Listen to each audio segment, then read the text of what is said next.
Settled అవటం అంటే ఎకనామికల్గా settled అవటం కాదు.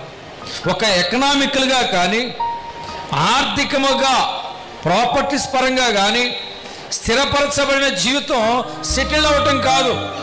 సెటిల్డ్ లైఫ్ అంటే ఏమిటి అంటే, ఒకటి ఆర్థికంగా స్థిరపరచబడి, రెండవదిగా దేవునిలో నీటి ద్వారా, ఆత్మ ద్వారా బాప్తిసం పొంది ఆయన కొరకు ఎప్పుడైతే నీవు జీవించటం మొదలు పెడతావో, నీ కుటుంబం అంతటిని రక్షించుకుంటావో, అప్పుడు నీ లైఫ్ కానీ నీ కుటుంబము కానీ నిజంగా ఏంటో తెలుసా, అది వెల్ సెటిల్డ్ ఫ్యామిలీ.